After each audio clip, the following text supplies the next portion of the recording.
que nós iremos fazer? Já vimos bastante coisa, batemos nas mesmas teclas, às vezes mais de uma vez, para fixar bastante o conteúdo, entender bastante aquilo que nós estamos estudando. E nessa oportunidade a gente vai fazer de uma forma um pouco mais aberta, um pouco mais livre, para a gente conversando sobre tudo que nós vimos aí nas últimas aulas e trazendo, obviamente, alguns pontos específicos para discussão, que são pontos bastante práticos, acerca de tudo que nós vimos acerca da doutrina que fala do homem, né, da constituição do homem, da formação do homem. Então, esse é nosso objetivo nessa oportunidade. Mas antes, iniciemos com uma oração, nosso Deus. Ó Pai amado, Senhor de graça, nós somos gratos a Ti por estarmos aqui na Tua casa mais uma vez, mais uma semana se iniciando, Pai, nós aqui como igreja, em comunhão, buscando mais de Ti, Pai, explorando as Tuas coisas, as Tuas revelações através da Tua palavra, buscando entender melhor, Pai, coisas que são tão importantes para a nossa vida prática, para a nossa vida diária, para a nossa conduta como crentes aqui nesse mundo, Pai. Por favor, Pai, nos ajude com a iluminação do entendimento, sabendo que isso vem do Espírito, sabendo que é o Senhor mesmo que opera na vida de cada um de nós. Assim nós te pedimos, Pai, e agradecemos pela oportunidade. No nome santo de Jesus. Amém. Pois bem, irmãos, nós, sem querer entrar novamente nos mesmos assuntos, né?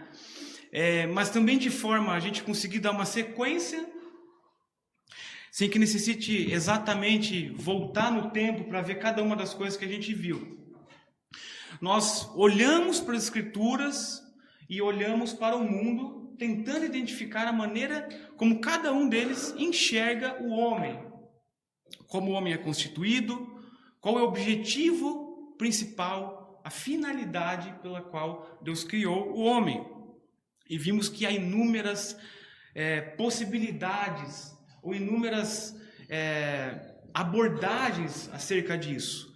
E isso faz com que verdadeiramente a nossa vida aqui nesse mundo seja impactada. Então, somente com o entendimento correto acerca de quem nós somos, é que somos capazes de viver nesse mundo de uma maneira como Deus espera que nós o façamos. Então, o nosso tema principal de hoje seria a relação do homem com o mundo. Com tudo que nós vimos nessa antropologia bíblica que nós tratamos até o momento, nós vamos estudar a relação do homem com o mundo e principalmente o papel do crente nesse mundo. E quando a gente fala mundo, né, o que a gente pode entender aqui acerca disso? Tem sempre um sentido pejorativo para algumas pessoas quando a gente fala mundo, que ainda talvez uma herança dessa mentalidade dicotomizada, né, dividida em dois, em que há uma parte sagrada, uma parte santa, uma parte espiritual e uma outra parte que ela não compartilha desse mesmo tipo de virtude espiritual. Então o mundo às vezes ele é visto dessa maneira. Mas não é desse tipo de mundo que nós iremos tratar. Quando a gente fala de mundo aqui nessa perspectiva, a gente está falando questões culturais, a gente está falando o trabalho de cada um, a vocação que Deus dá a cada um dos homens para que eles atuem dentro do campo, né, deles. A gente pode estender isso para as artes, a gente pode também colocar isso na política, como nós fizemos na semana passada aqui uma discussão acerca de questões políticas, de organização civil do Estado, de impacto da igreja, envolvimento da igreja com tudo isso.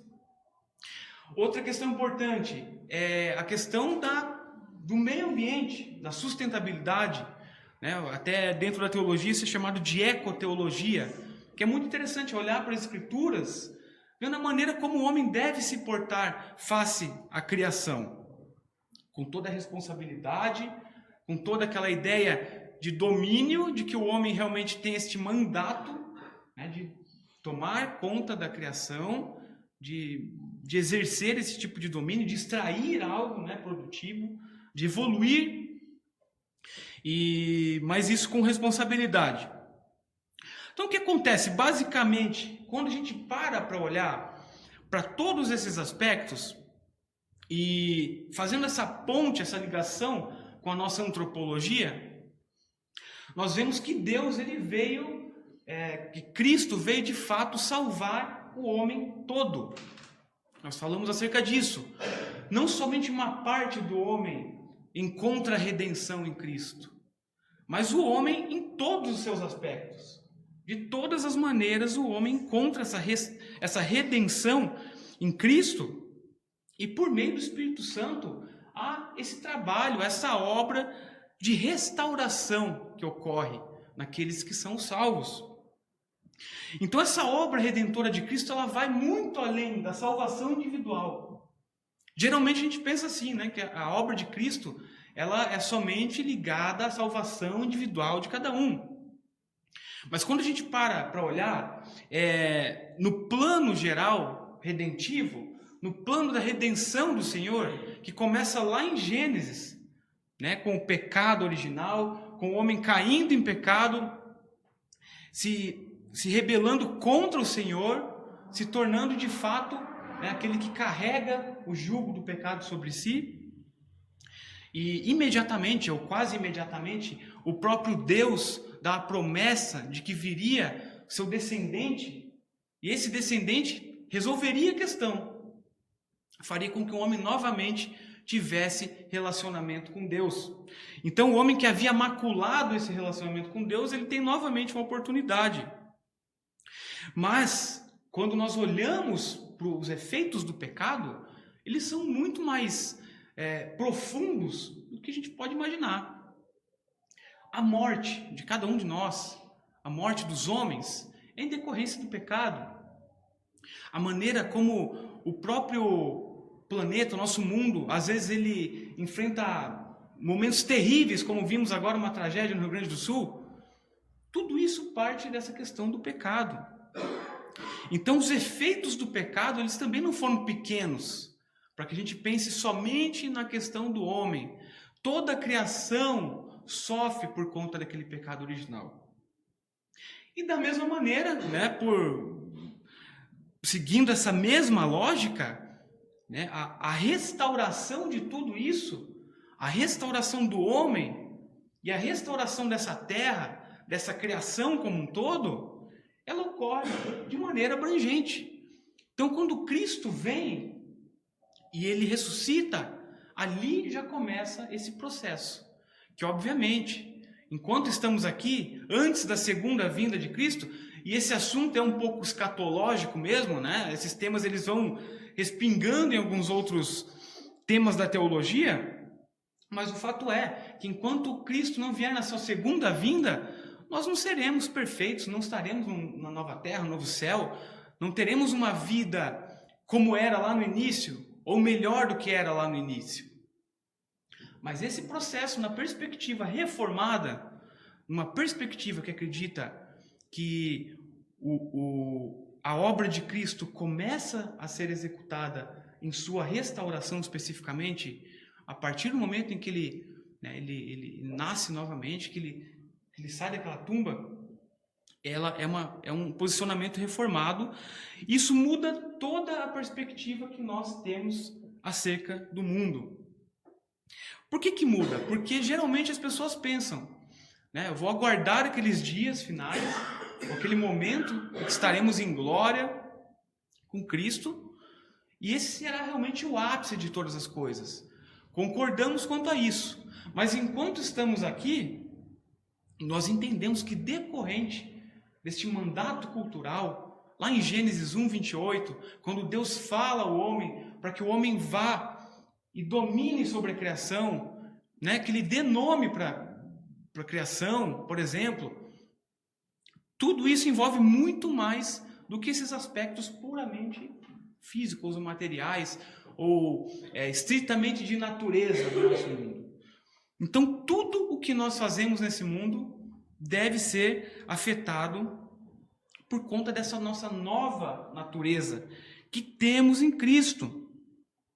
E nós vemos isso nas Escrituras em vários momentos, há várias passagens que falam acerca disso, mas nós vamos pontuando algumas coisas aqui, e caso algum irmão queira levantar a mão, fazer algum comentário, por favor, fiquem à vontade. Mas essa visão reformada de vivermos uma vida inteira, uma vida toda para a glória de Deus, ela nos ensina que nós devemos ter esse tipo de abordagem. Então não há algo como uma vida dentro da igreja, ou uma vida eclesiástica e uma vida fora da igreja.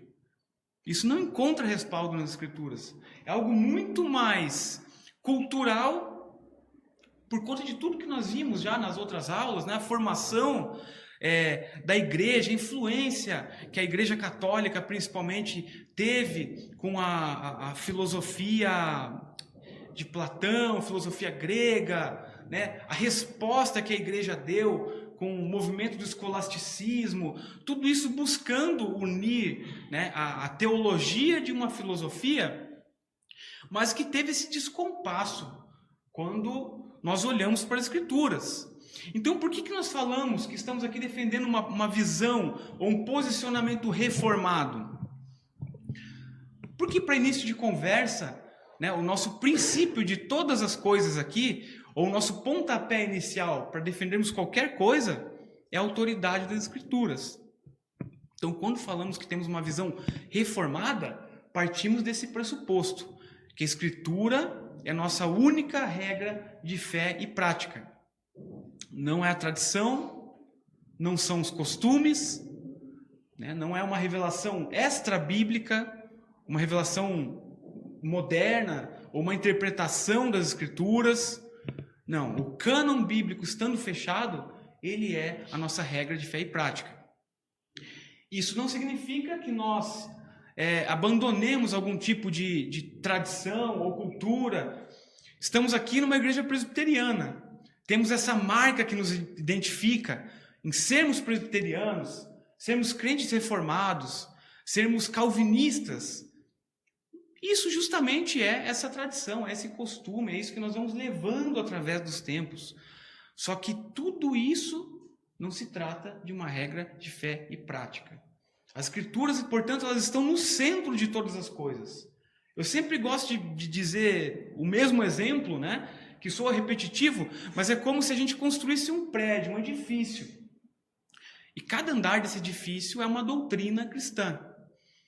Mas o solo desse edifício, a parte mais forte, que precisa sustentar todo esse peso dessas doutrinas, é justamente a ideia de que as Escrituras são nossa regra de fé e prática. É o nosso sola scriptura. Então, o pressuposto básico do cristão reformado são as Escrituras.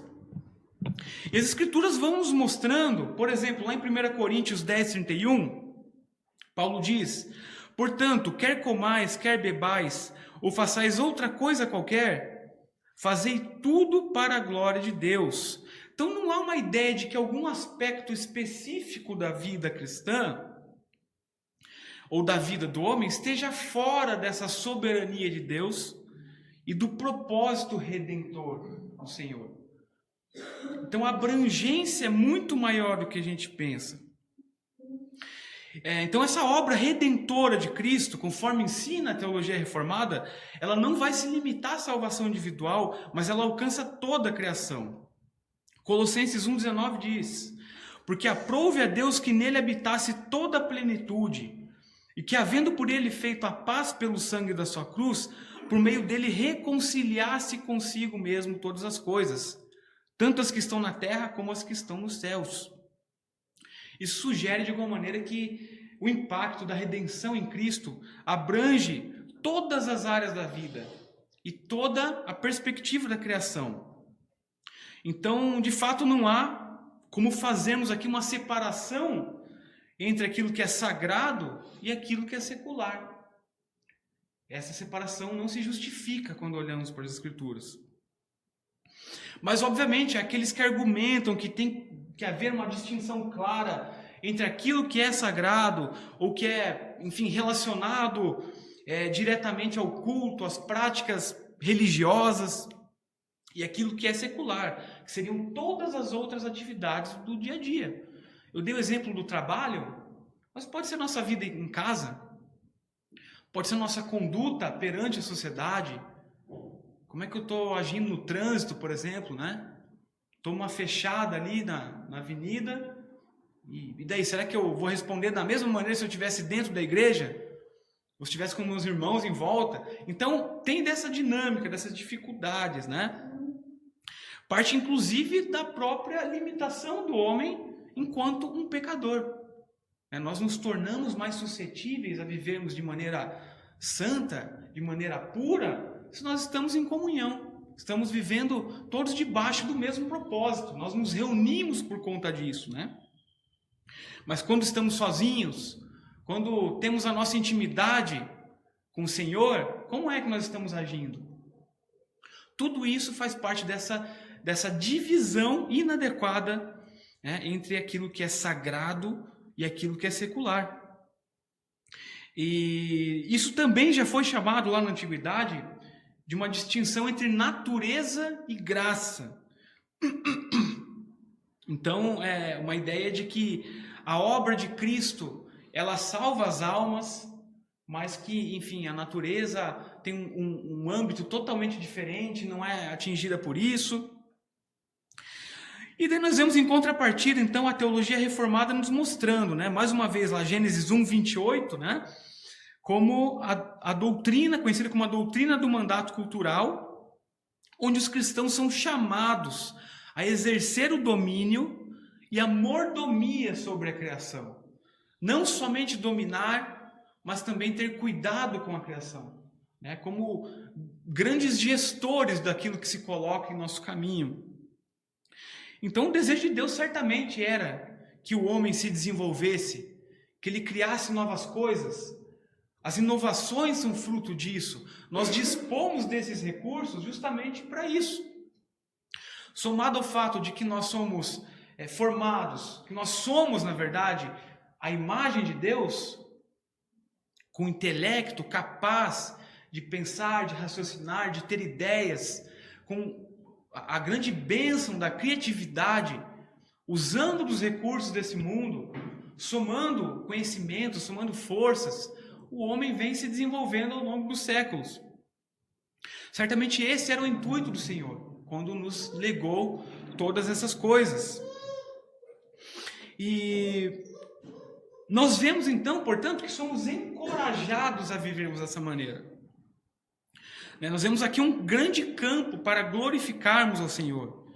Isso implica que nós, cristãos, devemos buscar a excelência e a integridade em todas as nossas atividades, independente se isso está mais ligado, mais próximo à igreja, à nossa vida religiosa, por assim dizer, ou se é lá no mundo, né? Novamente usando aqui as aspas aqui, porque os termos eles têm essa confusão.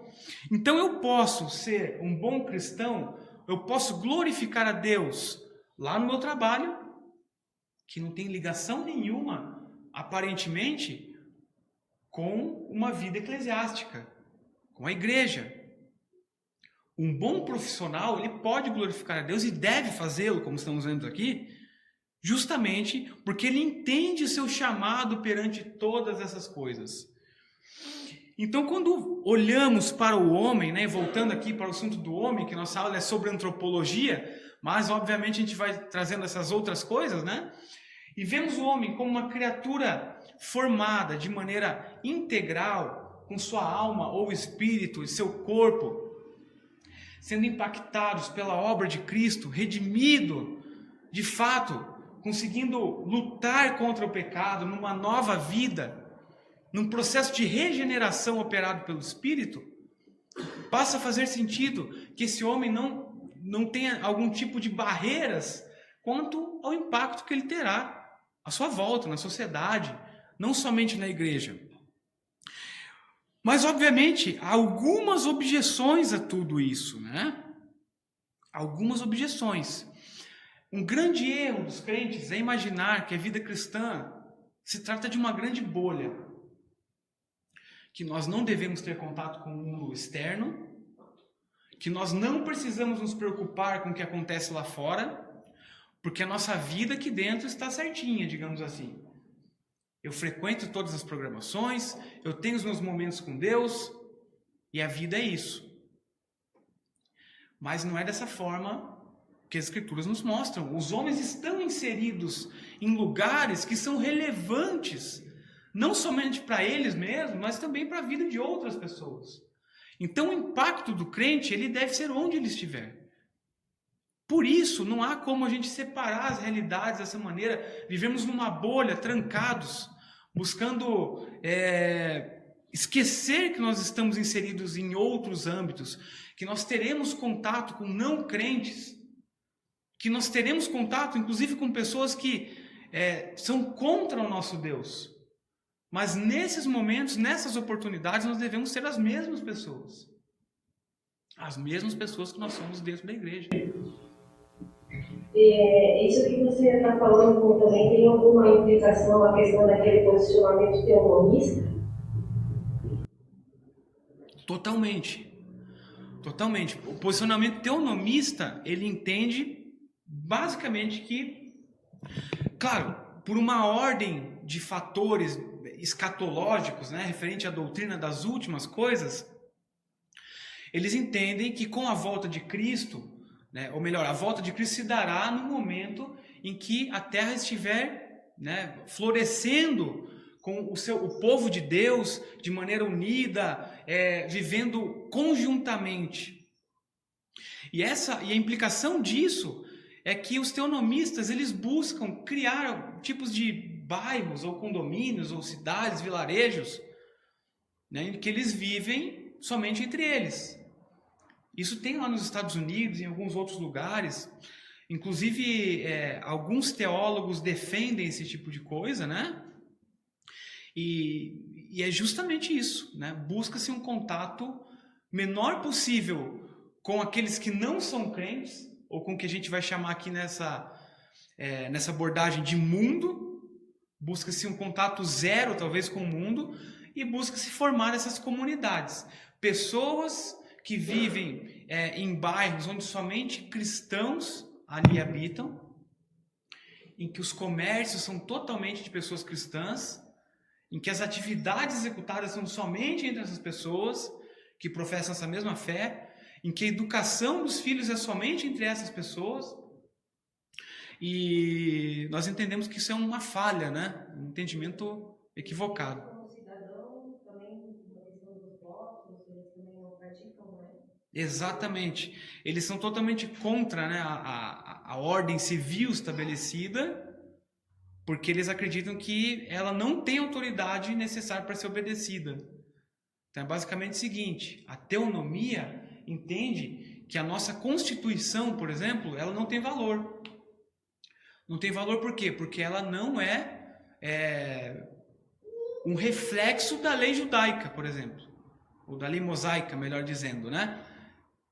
Por não ser um reflexo, nós não devemos seguir ela. Então há uma questão de rebelião, lá nos Estados Unidos essas comunidades têm alguns trabalhos, alguns movimentos contra o voto, né? Eles, enfim, se organizam dessa forma aí e não reconhecem as autoridades. Então, o que nós vimos na aula passada com o presbítero Daniel, né? Da igreja aceitando a autoridade daqueles que foram colocados em posições pelo próprio Deus, que é soberano. Esses teonomistas acreditam que essas pessoas, na verdade, não estão no lugar colocado por Deus, que tem que ser realmente rechaçados, né, de uma maneira direta. Tudo isso, né? A gente entrou nesse assunto, mas ele é muito pertinente porque faz parte dessa visão, da maneira como nós vemos essa questão, né? Talvez de maneira não tão radical, há muitos cristãos que vivem nessa bolha, né? Que não tem contato com o mundo lá fora, que não busca se envolver. Questões políticas mesmo, né? É que o Brasil é difícil de falar de política. A gente tem uma herança meio que parece futebol, né? A política parece futebol no Brasil. Ou se defende um lado ou outro. Mas o crente, ele tem que estar a par de todas as coisas. O cristão ele deve ser informado. Ele está no mundo para viver no mundo, né? E ele foi salvo, ele foi redimido, o homem todo, para que ele de maneira abrangente ele possa ter contato e abençoar o mundo de alguma maneira. Nós vamos falar aqui, mas é o aspecto lá, né, do homem ser sal, né, nessa terra.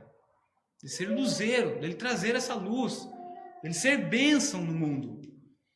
Então, quando a gente pensa, por exemplo, num crente que não se envolve em nada, que está completamente no seu mundinho, essa pessoa está deixando que o mundo realmente toque as coisas, digamos assim, né? Ou que leve todas as questões a seu bel prazer. Nós não temos mais voz, porque nós estamos aqui restritos no nosso âmbito, né? Protegidos, nos sentindo confortáveis por concordarmos com todas as coisas e tudo mais, né? Mas uma das objeções acerca disso é a questão de que às vezes há de fato um risco, né? Um temor por um risco de que haja um comprometimento moral.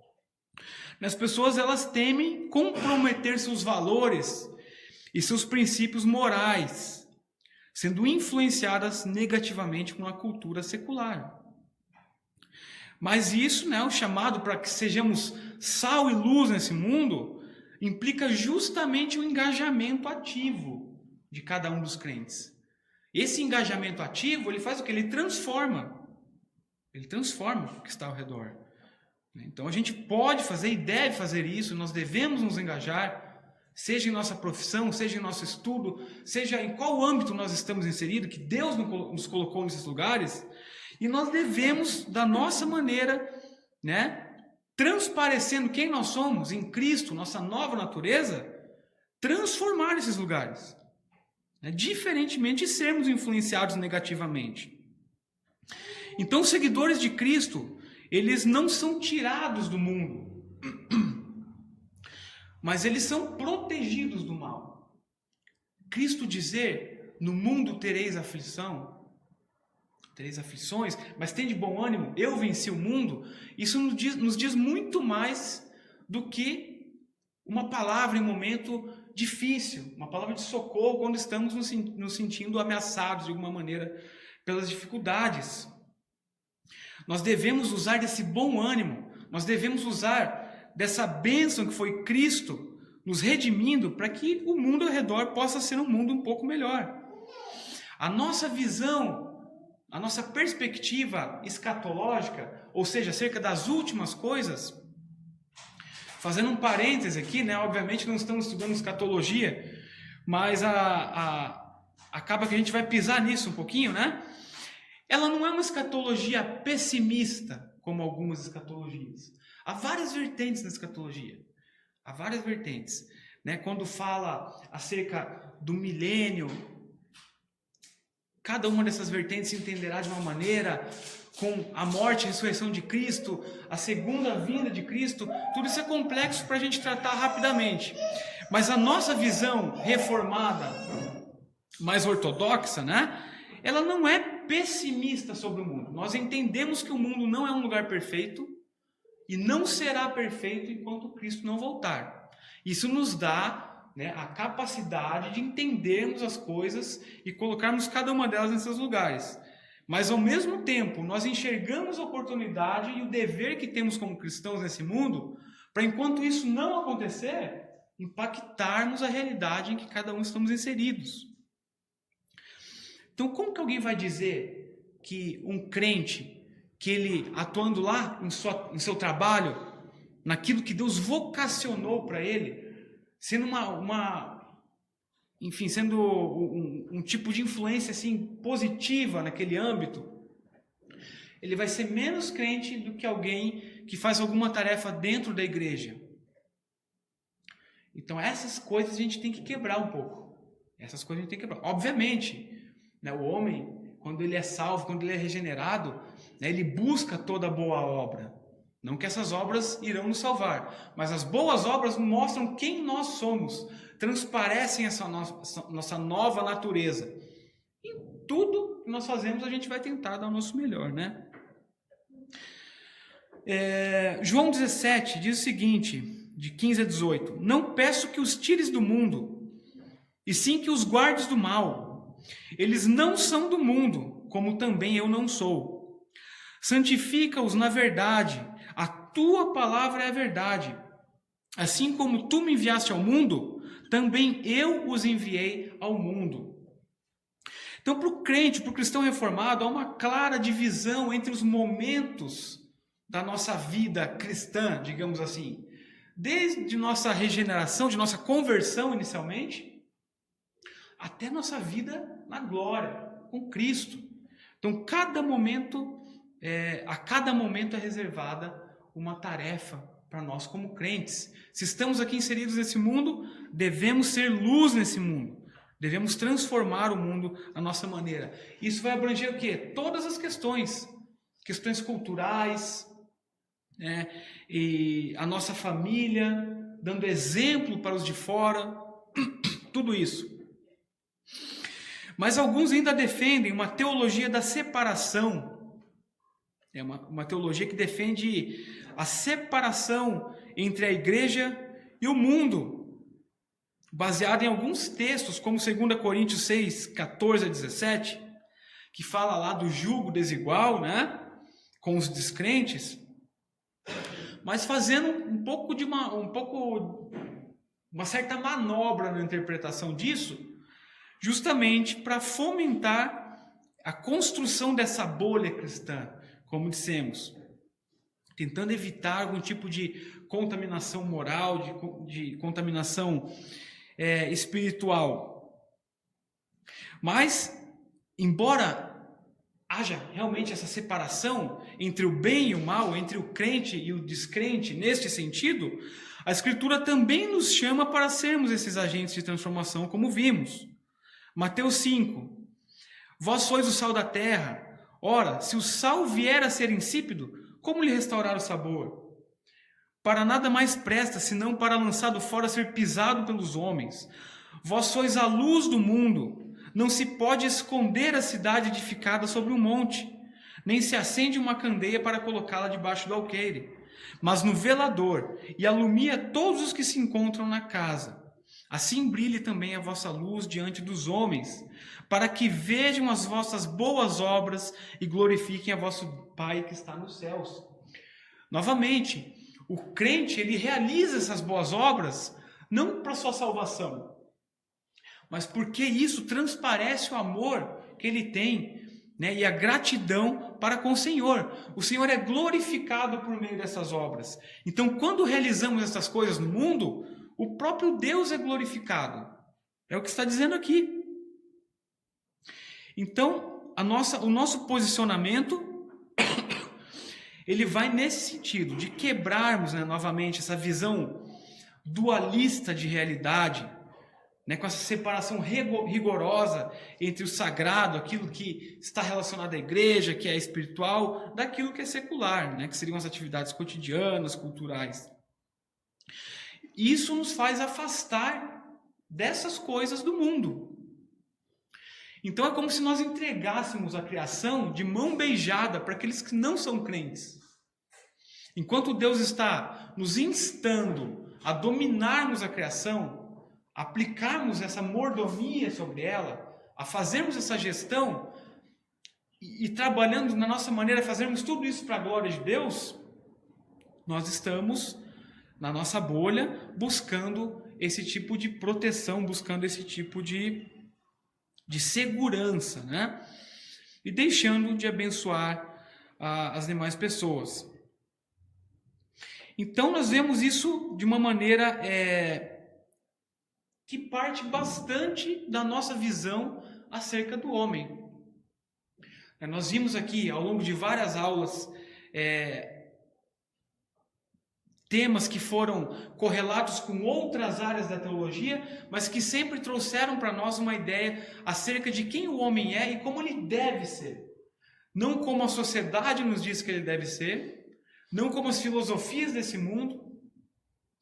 E nós sabemos que se nós não nos posicionarmos, nós como cristãos, como crentes de fato, não nos posicionarmos sobre quem nós acreditamos que somos, e o que achamos que é certo e correto fazer nesse mundo, o próprio mundo irá nos dizer o que devemos fazer. Então, por isso que há muitos crentes, inclusive, que acham que é normal, né, essa separação e acham que isso faz parte de uma vida cristã. Por favor, Pedro. Essa história de bolha, de tentar se isolar, né? Não sei se é esse o objetivo, só por curiosidade. O homeschooling não seria uma forma de também não deixar as crianças ter contato com não crentes?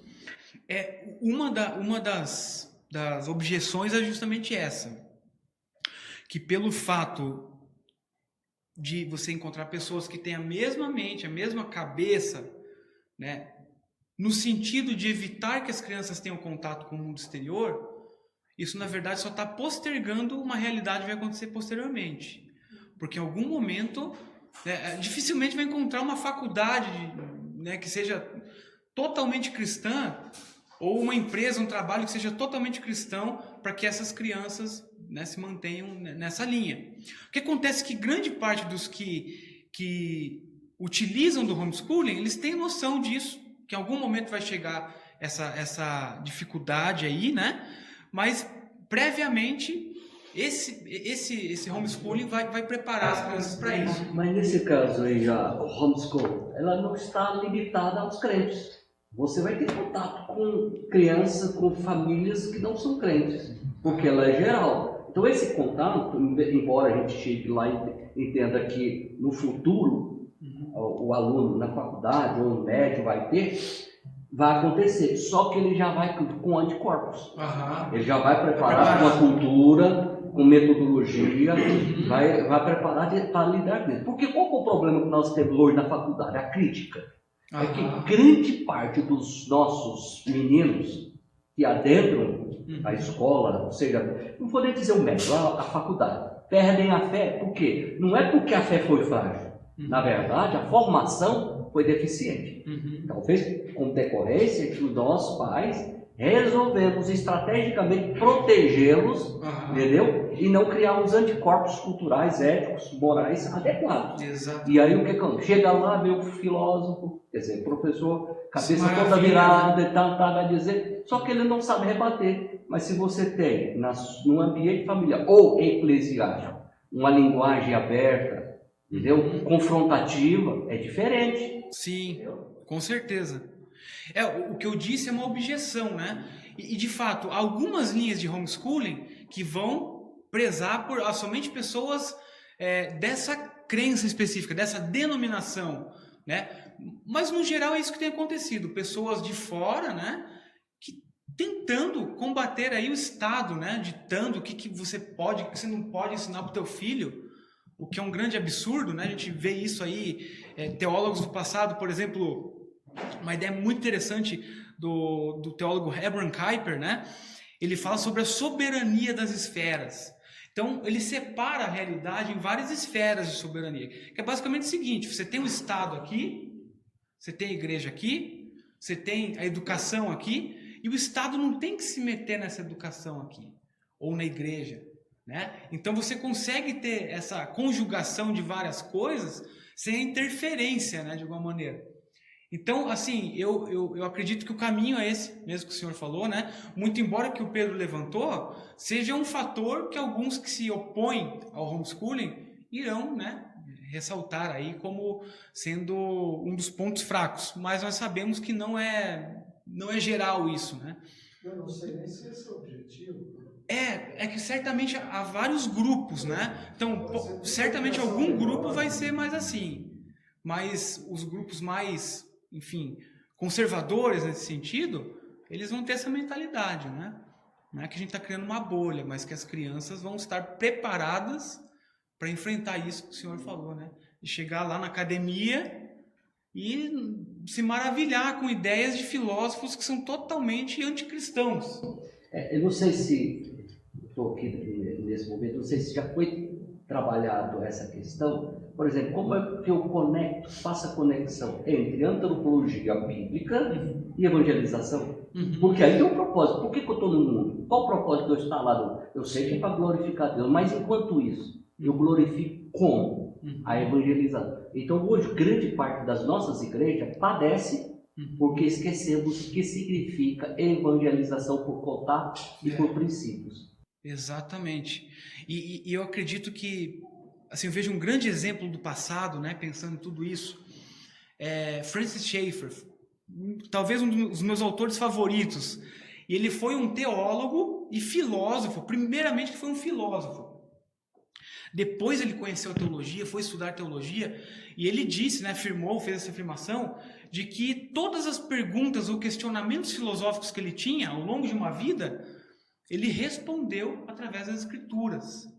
Né? Então a gente pensa, essas pessoas que estão inseridas na academia, que estão nesse debate público, quantas delas não deveriam ter esse lado da evangelização, esse lado de entender que o homem ele foi redimido justamente por ele ser luz nesses ambientes?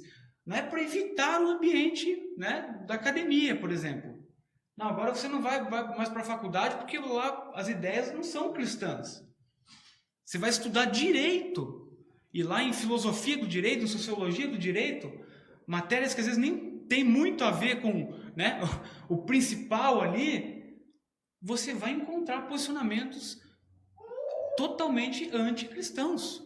Autores que são, assim, terríveis, mas que têm ideias revolucionárias, ideias que parecem, né, bonitas numa primeira impressão, e pronto, essa base não foi formada. Essa base não foi formada e o homem acaba se perdendo em meio a isso. Eu acho que eu sou um exemplo muito bom disso, porque eu tive uma base escolar e sim, foi como a gente sabe que sofre, né? Normal, mas eu tive em casa, meu pai e minha mãe me guiaram pelo caminho do Senhor e hoje eu estudo na universidade lá no Paraná, no PEC, eu faço letras. E continua sendo muito difícil, né? Por conta do filósofo, principalmente na parte de humanas, extremamente contrárias às ideias do que nós acreditamos. Enfim, eles realmente ofendem, é uma situação muito difícil. Temos assim, situações em que já sofri muito no ano federal, né? Não tenho contato com meus amigos, no caso. Mas é uma oportunidade ótima para a gente ser luz dentro daquele lugar. Porque eu sim já conversei muitas vezes, já apresentei a palavra para várias pessoas. E eu realmente peço para que Deus me use, para que eu seja luz naquele lugar, para que eu sei que Ele não me colocou lá à toa.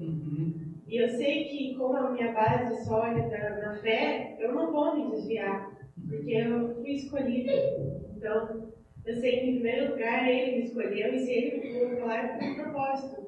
Então, nada do que eu escuto, do que eu vejo, faz eu me desviar do caminho. Muito pelo contrário, só prova que a palavra é correta. E que eu posso apresentá-la para outras pessoas. Então, acho que a gente tem que pensar assim também. Que a gente está nesse lugar de contato com o mundo, para que a gente seja luz, porque através de nós, Deus leva pessoas para Ele. Perfeito, perfeito. Pegando o teu ponto, né, já vou passar a palavra para nossa irmã. Eu não lembro quem disse, algum autor disse isso, mas que o coração humano é uma fábrica de ídolos, né? E a gente vê o homem como buscando religar-se com seu Criador, sem saber quem é esse Criador, ele vai encontrar todo tipo de filosofia ou de religião estranha, né? Para dar vazão a esse sentimento, a esse impulso religioso do homem, né? Só que a gente, sabendo da verdade, conhecendo a verdade, nós sabemos que isso aí não vai longe, que não é verdadeiro, que todas essas vertentes, essas religiões, elas não são verdadeiras. Então aquele que diz acreditar em alguma coisa dessas aí, em algum momento ele vai chegar à conclusão, ou vai sofrer uma crise existencial e vai perceber que aquilo ali, né, enfim, é problemático. Ou talvez ele não perceba que isso é problemático e vá para outra aventura. Mas no meio disso, tendo alguém que é crente, alguém que dá um testemunho bom, alguém que possa transpassar essa paz, né, de saber que realmente Cristo é o único caminho, isso é uma influência extremamente positiva, né? É ser luz de fato. Então é mais ou menos essa a ideia. É isso que nós temos que fazer, não voltarmos atrás, ficarmos escondidos, termos receio, termos medo de fazermos alguma coisa, porque somos crentes, que vamos talvez ser ridicularizados. Temos é que ter certeza da nossa fé, entendermos a palavra de Deus, que nos dá resposta para todas as coisas, né? Não para ficarmos debatendo, né? Enfim, de forma como jogar pérola aos porcos, mas para de fato defendermos a nossa fé, entendendo quem nós somos e quem Deus é, né? Por favor, irmã. Eu acho que o relato veio para isso também, porque eu também fiz uma faculdade federal e antes de ir para a faculdade eu fui para o seminário. Só que por mais que o preparo teológico tenha sido muito importante, ao mesmo tempo ali a gente vivia num internato, num lugar que a gente chama de Nárnia. Então a gente chama lá de Nárnia porque assim, você só tem contato com o crente, amigo com o crente, glória, glória, glória, é uma maravilha. E é muito confortável. E a imagem que eles passavam do que era o mundo, do que era a faculdade, parecia que eu ia descer no inferno e ia estar na aula de drogas e sexo, rock and roll. E quando eu cheguei na faculdade com o coração extremamente assim, na defensiva, esperando que isso fosse acontecer, não foi. Não era tudo isso. Não era tudo isso. Encontrei gente perdida, fazendo coisa de gente perdida, mas eu disse que tinha muitas coisas que não eram coisa de gente perdida, tinha gente querendo ouvir salvação. Então, foi um tempo que foi muito mais produtivo na minha fé cristã do que no seminário. Porque você está no mundo, você tem que ser crente. Você não tem o que fazer. Aquelas pessoas, elas nunca ouviram falar de Jesus, elas não leem a Bíblia, você é a única Bíblia que eles não leem. Então, você tem um dever ali. Quando eu comecei a encarar como meu campo missionário, eu entendi que as portas do inferno não iam resistir, que não iam me atacar. Então, a forma como eu lidei com a faculdade também foi muito melhor, muito menos de cultura de gueto e querer ficar ali, achar os meus outros cristãos e vão ficar no canto.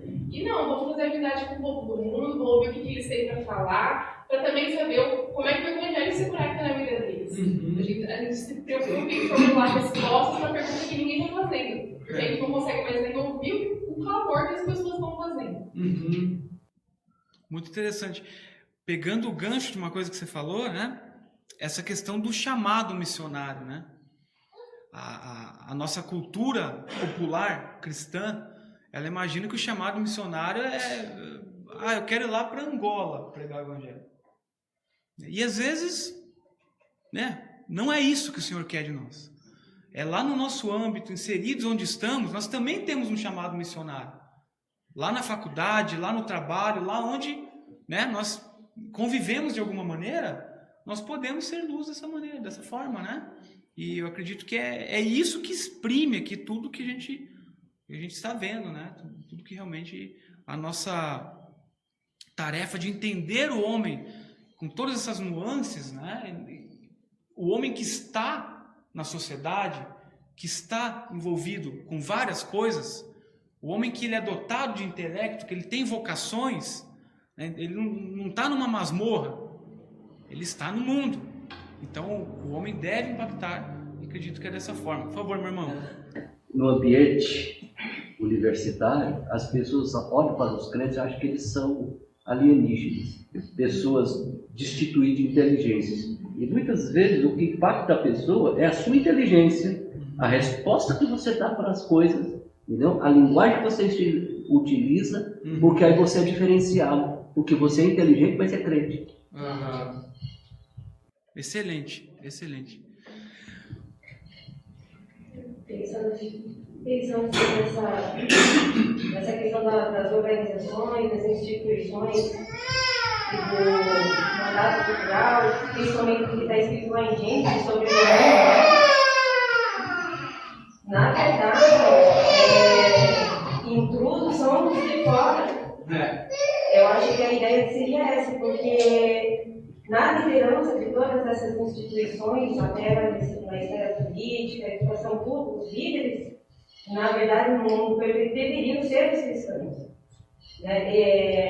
Nós não só podemos, como devemos estar inseridos, principalmente em cargos de liderança nesses lugares. Então, intrusos, na verdade, são os de fora, não os crentes. Aquela frase lá do Arthur Kuyper, que eu tenho um centímetro, eu acho, da terra que Jesus Cristo um dia é meu. Exatamente. Então, isso, na verdade, é mais nosso do que deles, digamos assim. Eu tenho uma citação aqui que eu guardei para esse momento, né, que diz o seguinte: assim como a queda de Adão foi auxiliada e incitada pela desobediência subsequente da humanidade, ou seja, Adão peca, mas a humanidade continua pecando, a salvação de todo mundo é manifesta e promovida pela obediência subsequente de uma nova humanidade, ou seja, essa raça eleita. E por fim, a raça humana adâmica perverte o cosmo. A raça humana cristã o renova. Não estamos dizendo que a perfeição chegará por esse meio. Já pontuamos isso lá no início da aula. Isso somente na glória, realmente, e por meio de Cristo diretamente, né? Mas o fato é, o homem está inserido neste mundo e ele deve atuar dessa forma. Uma citação final de Chesterton. Deixa eu ver se eu não me esqueço dela, se eu me lembro dela agora. Mas ele diz algo assim, que o homem não é um balão que vive voando pelo céu, ele nem é uma topeira que vive cavocando na terra, mas antes ele é algo como uma árvore, que tem as suas raízes na terra, mas os seus galhos mais altos parecem atingir os céus. É a suma de tudo isso. O homem, ele tem essa natureza como um ser que vive aqui nessa terra, né? Ele está aqui inserido nessa terra, nós estamos aqui, vivendo aqui, da mesma maneira como aguardamos pelo dia, né, em que estaremos com Cristo, e é o dia mais esperado por todos nós assim devemos ter alegria, né, encontrarmos, né, gozo nisso, em glorificarmos a Deus em tudo o que fazemos. Então não estamos somente esperando o porvir, mas estamos glorificando a Deus aqui enquanto estamos na terra. Essa é a nossa mensagem. Mais alguma colaboração? Então, na verdade, é o seguinte, a gente vive no mundo, mas não pertencemos a esse mundo. Vivemos de maneira passageira, né? Mas enquanto aqui estamos, nós fazemos esse mundo um lugar melhor. Não porque sejamos bons, mas porque Cristo, por meio do testemunho, da vida de cada um de nós, pode resplandecer. Ele é essa luz. As Escrituras falam que nós somos peregrinos, né? E o peregrino, pegando um vale árido, transforma em um manancial. Perfeito. É isso, irmãos. Oremos então. Ó Senhor Deus, nós te damos graças porque vemos que os teus planos para cada um de nós, eles são grandes, são grandiosos, Pai. Cada um de nós inseridos em nossos âmbitos, com nossas vidas cotidianas, com aquilo que tu fizeste de cada um de nós, Pai, de acordo com os teus desígnios, Pai. Que nós possamos entender isso, Pai, viver para ti de maneira pura, de maneira integral, de maneira que possamos, com tudo que somos e tudo que fazemos, glorificar a ti, Senhor. Que não sejamos somente cristãos alguns dias da semana, ou em alguns locais, ó Deus, mas que entendamos e que o amor de Cristo penetre em nosso coração para que essa transformação ocorra primeiramente em nós e posteriormente, Pai, com tudo que temos contato aqui nesse mundo, Deus. Por favor, nos ajude nessa busca, Pai, entendendo mais de nós mesmos, entendendo mais de Ti, Senhor, glorificando a Ti em tudo que fizermos. Assim é que te pedimos, no nome santo de Jesus. Amém. Obrigado, irmãos.